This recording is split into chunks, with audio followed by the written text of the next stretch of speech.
इस बीच पहलगाम आतंकवादी हमले को लेकर एक और बड़ा अपडेट सामने आ रहा है। हमले के दौरान सैटेलाइट फोन का इस्तेमाल हुआ था, ये बड़ी जानकारी सामने आ रही है। हमले के दिन बैसरन घाटी में सक्रिय था सैटेलाइट फोन।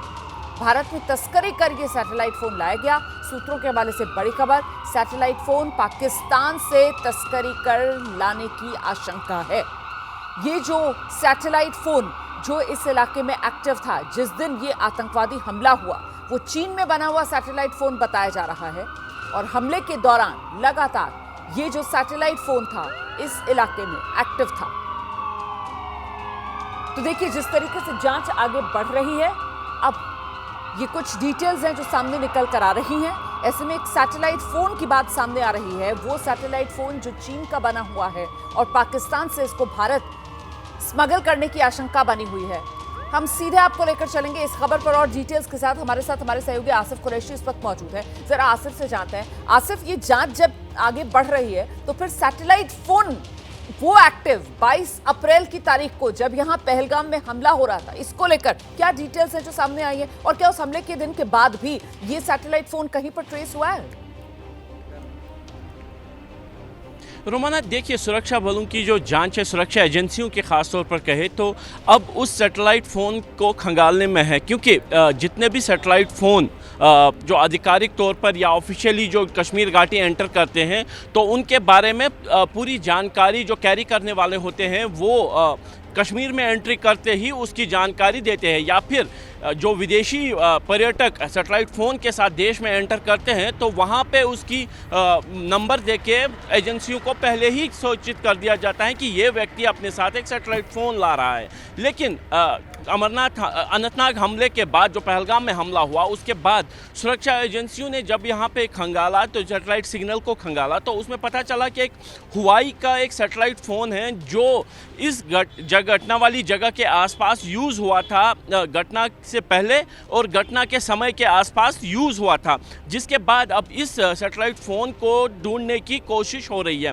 सैटेलाइट सिग्नल के बारे में जानकारी सुरक्षा एजेंसियों को पता है, अब उसका नंबर ट्रेस करके उसके बारे में ज़्यादा जानकारी उस कंपनी से हासिल की जा सकती है जहां से ये इशू हुआ है। लेकिन संभवतः ये जो सूत्रों का कहना है कि ये जो सैटेलाइट फ़ोन है ये स्मगल करके लाया गया था, सरहद पार से लाया गया था, और इसीलिए इसके बारे में ज़्यादा जानकारी मिल पाना तो संभव नहीं होगा कि किसने लिया था, कहाँ पे इस्तेमाल होना था। लेकिन घटना वाली जगह पे एक इस तरीके के सैटेलाइट फ़ोन का पाया जाना, सिग्नल का पाया जाना, इस संकेत की इसकी तरफ भी इशारा करता है कि इसमें विदेशी हाथ हो सकता है इस हमले के पीछे। साथ ही मैं बता दूं कि पिछले 4 दिनों की जो जांच है उसमें यह भी पता चला है कि सुरक्षा बलों ने हमारे साथ ये बात कही है कि तकरीबन 4 जगह पे उस ग्रुप को ट्रैक किया गया है जिसने इस हमले को अंजाम दिया। सैटेलाइट ड्रोन की मदद से, जो ड्रोन्स हैं हाई, जो काफ़ी ऊंचाई में उड़ने वाले ड्रोन हैं, उनकी मदद से इस ग्रुप को ट्रैक तो किया गया, लेकिन उन पर हमला इसलिए वजह से नहीं किया जा सका क्योंकि जो उनकी मूवमेंट डिटेक्ट हुई थी वो ऐसे एरियाज़ में थी जहाँ पे गुजर बकरवाल या फिर जो अपने भेड़ बकरियाँ लेके मवेशी चराने के लिए ऊपर जाते हैं, उनकी प्रेजेंस थी, तो इसीलिए उस पर हमला नहीं किया जा सका। मतलब कम से कम इतना कहा जा सकता है आसिफ, जो जानकारी आप दे रहे हैं कि ये जो आतंकवादी इस हरकत को अंजाम देने के बाद एक साथ हैं और एक साथ ही फरार होने की जुगत में हैं, ये कहा जाएगा आसिफ?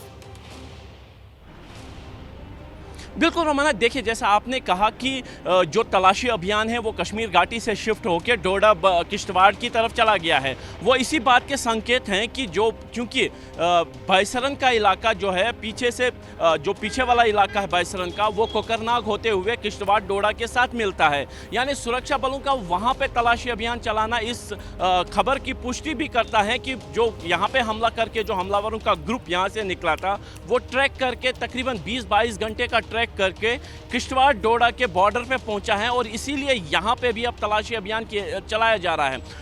खुफिया एजेंसियों का ये कहना है उनके पास ट्रैक हैं जिस तरीके से जहां से ये मूवमेंट कर रहे हैं, इसीलिए उस पर पैनी नज़र रखी जा रही है। और मैं अब ये भी बता दूं कि हमले के आसपास वाले दिन तकरीबन 10 OGW के बारे में ये भी बताया जा रहा है कि वो एनक्रिप्टेड ऐप के ज़रिए अपने हैंडलर के साथ लगातार या तो बात कर रहे थे या चैट कर रहे थे, यानी कहीं ना कहीं एक सुनियोजित तरीके से जैसा इस हमले को अंजाम दिया गया उसको खंगालने, उसको अनरेवल करने, उसको एक्सपोज करने की करीब हैं इंटेलिजेंस एजेंसीज। लेकिन अभी भी जो ग्रुप हैं वो पकड़ से बाहर हैं, लेकिन हैं तो वो इसी इलाके में जो डोडा किश्तवाड़ और कोकरना के बीच वाला इलाका है जो कि बैसरन घाटी से सटा हुआ है। और इसी इलाके में इस समय सुरक्षा बलों का जो सख्त ऑपरेशन है वो चल रहा है।